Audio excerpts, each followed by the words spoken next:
La séance est ouverte. L'ordre du jour appelle les questions orales sans débat. Nous en venons à la question de M. Joël Giraud à Mme la ministre des Affaires sociales, de la Santé et des Droits des femmes. Vous avez la parole, mon cher collègue. Merci, Monsieur le Président. Madame la ministre, j'ai eu souvent l'occasion d'attirer l'attention du gouvernement sur les hôpitaux isolés et la politique de santé transfrontalière, et en particulier sur le cas du centre hospitalier le plus haut d'Europe, celui de Briançon. Vous avez inversé la volonté affirmée en plein hémicycle par le gouvernement de François Fillon en décembre 2011 de fermer cette structure hospitalière. C'est pourquoi nous fondons de grands espoirs sur les nouvelles mesures qui pourront être prises par votre gouvernement afin de rendre notre système plus équitable et plus juste. Vous avez, dès la loi de financement de sécurité sociale de 2013, introduit comme un élément de péréquation la notion d'hôpital isolé. Les élus des territoires concernés, souvent situés en zone de montagne, vous en remercient. Cela étant, la loi ne saurait atteindre ses objectifs si la notion d'hôpital isolé n'est pas réaffirmée et revisitée. Les territoires ruraux, pour qu'ils restent des territoires d'innovation et de vitalité touristique et économique, ne doivent pas être abandonnés. L'abandon d'un service public de santé de proximité ambitieux remettrait en cause tous les efforts entrepris depuis des années pour aménager notre territoire de manière intelligente et concertée.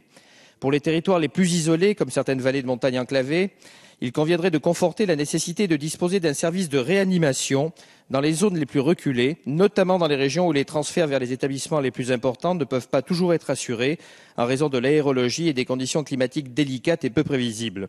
D'autre part, la question des politiques transfrontalières doit être reposée afin qu'elles deviennent plus opérationnelles et équitablement réparties le long de notre frontière.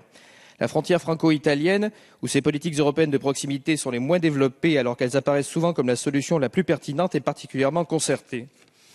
Madame la ministre, je vous remercie donc de me préciser ce qu'un centre hospitalier comme celui de Briançon, qui présente toutes ces caractéristiques d'enclavement et de position stratégique à la frontière franco-italienne, peut espérer en matière d'accords transfrontaliers, sachant par ailleurs qu'une maternité vient de fermer côté italien. Quelles sont les dotations qu'il est possible d'espérer au titre de son isolement en 2015 ? Quelles avancées peut-on attendre sur le volet transfrontalier de la politique de santé ? Merci, mon cher collègue. Vous avez la parole, Madame la ministre. Monsieur le Président, Monsieur le député Joël Giraud, la disposition de la loi de financement de la sécurité sociale pour 2014 relative au financement des activités isolées vise à adapter la T2A aux établissements de santé géographiquement isolés. Ceux-ci ont bien souvent un niveau d'activité insuffisant pour équilibrer leur budget de fonctionnement, alors que le maintien est indispensable pour répondre aux besoins de santé de la population. C'est à ce titre que le centre hospitalier de Briançon a bénéficié en 2014 d'un financement national de 609 000 €, qui s'ajoute à l'aide de plus de 5 millions d'euros alloués pour l'année 2014 par l'ARS Provence-Côte d'Azur à cet établissement. Les établissements tels que celui de Briançon doivent garantir l'accès aux soins, y compris en urgence, dans de bonnes conditions de sécurité et de qualité. Ils ne peuvent néanmoins, à la fois pour des raisons de moyens et de disponibilité de compétences médicales, assurer toutes les prises en charge hospitalières hautement spécialisées. Et ils doivent s'inscrire dans une organisation assurant une prise en charge graduée, faisant appel, lorsque cela est nécessaire, à des coopérations avec d'autres établissements de santé.